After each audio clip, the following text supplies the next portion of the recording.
Assalamu alaikum everyone. Welcome to Womania ATF with a new vlog and I hope you all are very good and I am also fine alhamdulillah. आज की vlog का start मैं ईद के दूसरे दिन की सुबह से कर रही हूँ. You know what? छोटी ईद पर तो ये होता है ना कि या तो किसी के यहाँ दावत पर चले गए या किसी को बुला लिया, खाना शाना बनाया, सर्व किया एंड दैट्स इट. बट ये जो बड़ी ईद होती है ना, इसमें खाली खाना पकाना नहीं बल्कि इससे पहले जानवर ज़िबा कराना, गोश्त बनवाना, साफ़ सुथराई करना और फिर गोश्त को पकाने का काम स्टार्ट होता है. जैसे आज ईद का दूसरा दिन है. पहले दिन तो गोश्त बनवा कर बांटने का काम अल्हम्दुलिल्लाह डन हो गया. आज हमारे घर में मज़ीद सफाई सुथराई का सिलसिला शुरू हुआ है. जी और इनके भाई आज गाय और बकरों के पाए और सिरी साफ़ करने के काटने के अमल में मसरूफ़ हैं और मैंने इस दौरान किचन में खाना बनाना स्टार्ट किया हुआ है. आज मैं बना रही हूँ मटन चाँप कढ़ाई, जो बड़े बेटे की पसंद है. बकरे का गोश्त बहुत ही अच्छा, टेंडर और स्मेल से पाक निकला है, फ़ौरन गल गया है. कुर्बानी के गोश्त में ज़्यादा सारा अदरक, हरी मिर्च और लीमू वगैरह का मैं यूज़ करके रखती हूँ ताकि खाने वाले को ये बिल्कुल एहसास ना हो कि कुर्बानी का गोश्त खा रहा है. और ये मटन चाँप बनकर इतनी डिलीशियस और टेस्टी रेडी हुई थी कि सब ने बहुत तारीफ़ की इसकी. इनफैक्ट ये तो 5 मिनट के अंदर अंदर सारी ख़त्म हो गई. तो जनाब इसके लिए अब जो इन्होंने तमाम गैराज में किया है, आज अपना सारा साजो सामान लेकर बैठ गए हैं दोनों भाई और किसी प्रोफेशनल कसाई से कम नहीं लग रहे. ख़ास यहाँ मकसद सिर्फ पाए बनाने और सफाई सुथराई का नहीं है बल्कि ईद के दोनों दिनों का ख़ास एहतमाम करना भी है ताकि 3 दिन बाकायदगी से बड़ी ईद से जुड़े हर छोटे बड़े काम खुद अपने हाथ से करें और पता तो चले कि घर में ईद का दूसरा दिन चल रहा है. वरना सारा साल कहाँ ये पाए धोने, साफ़ करने और काटने का एहतमाम हो रहा होता है. बाज़ार से बने बनाए पाए ही आते हैं, बकरे के हों या फिर गाय के. बस ईद के लिए कुर्बानी के जानवर के पाए और सिरी ये लोग खुद साफ़ करते हैं. इसलिए हर तरह के यूज़ में इनके जो औज़ार होते हैं और टूल्स होते हैं वो घर पर ही रखे होते हैं. आपने मेरे ईद की प्रेपरेशन के व्लॉग में देखा हुआ था कि मैंने ये सारी चीज़ें जो हैं, छुरियाँ वगैरह सब का पहले ही इंतज़ाम करके रख दिया था.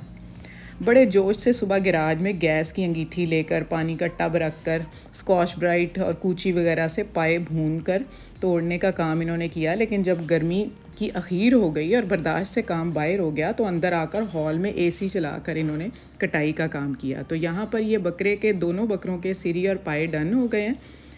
ये अब मैं इनके पैकेट बनाकर शॉपर में डाल रही हूँ. तो ये जो है सिरी इसको साबित रहने दे क्योंकि इसके अंदर मगज़ होता है और रेहान ने मुझे स्पेशल कहा होता है कि आपने इसको तोड़ना नहीं है. जब वो पक जाती है तो फिर उसका मगज़ निकाल कर वो उसको यूज़ कर रहा होता है. तो यहाँ पर बकरे के सिरी पाए दो हो जाते हैं डन.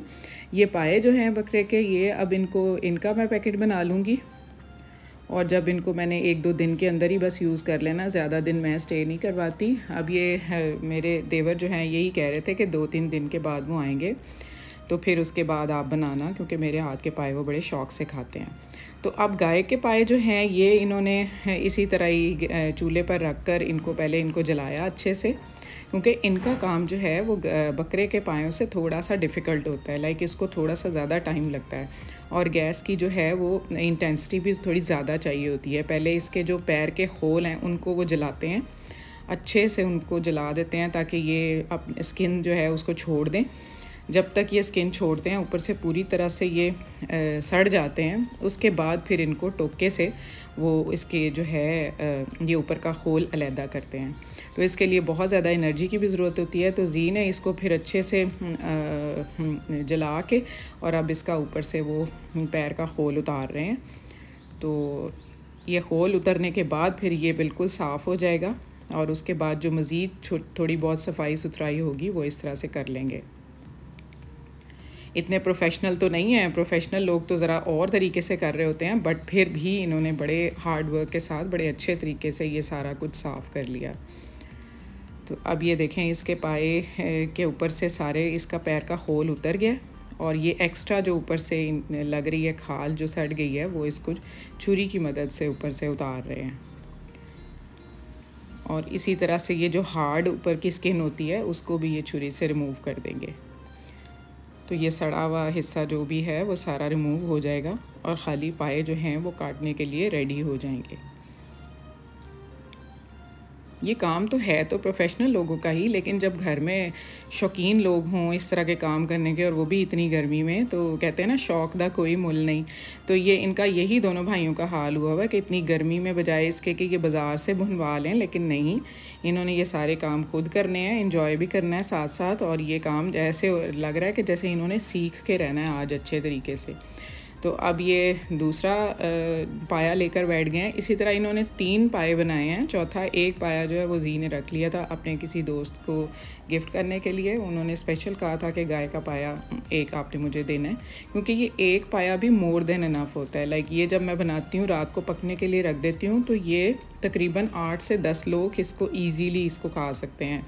इतना इसका शोरबा और इसका सालन बन जाता है। नान के साथ गरम गरम नान होते हैं तो उसके साथ ये बहुत ही ज़्यादा टेस्टी लगता है। तो 3 पाए जो हैं इन्होंने कट करके रख लिए हैं, जिनको फिर हम एक हमारी फैमिली गैदरिंग होती है जिसमें हम मेरे इन लॉज़ की सारी फैमिली आती है, उसमें फिर हम ये एक दफ़ा पका लेंगे और एक दफ़ा वैसे हफ्ते के अंदर अंदर बन जाएगा एंड दैट्स इट।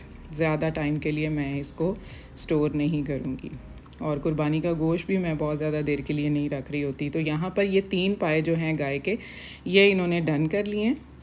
और अब मेरी बारी आती है। यहाँ पर मैं फिर इसके पैकेट बना लूँगी जिस तरह मैंने इसको यूज़ करना है। मैंने इनको 2 दफ़ा यूज़ करना है, एक दफ़ा तो दावत में और एक दफ़ा वैसे, तो इसके मैं 2 पैकेट बना कर रख लूँगी। और उसके बाद 3 इसके पैकेट मैंने बनाए थे, क्योंकि ये फिर अलग अलग एक पाया जो है वो मैंने रखा था, क्योंकि फिर एक वक्त में अगर मैंने 2 भी बनाने हैं तो मैं 2 पैकेट इस्तेमाल कर लूँगी, इसमें से निकालूँगी और उनको पका लूँगी। और अब ये लास्ट तीसरा पैकेट बनेगा। इसी तरह से ही ये हमारे 3 पैकेट बन गए और ये एक पाया वो है जो जी ने अपने दोस्त को गिफ्ट करना है। तो अब मैं जाती हूँ रेडी होने के लिए, क्योंकि ये इन्होंने गोश्त देने भी जाना था। तो मीनवाइल मैंने कहा मैं भी थोड़ा सा बाहर चक्कर लगा लूँ, मामू से मिल आऊँ। तो मैं यहाँ पर रेडी हो गई, अपना मैंने जोड़ा शोड़ा पहन लिया और तैयार होके तो अब मैं उनके साथ जाने के लिए तैयार हूँ। उन्होंने मुझे रास्ते में ड्रॉप करना था मामू की तरफ, और फिर उन्होंने जाना था अपने दोस्त को गोश्त वगैरह देने के लिए। उनको तकरीबन घंटा 1.5 लग जाना था। मैंने कहा मीनवाइल मैं मामू की तरफ। तो ये देखें, ये बेगम साहिबा मेरा वेट कर रही थी। ये जब मैं आई हूँ तो मोबाइल के साथ खेल रही थी। मैंने इसको शूट करने की कोशिश की और मैंने इसको आवाज़ दी, और ये देखें इसने किस तरह से मेरी तरफ रिएक्ट किया है।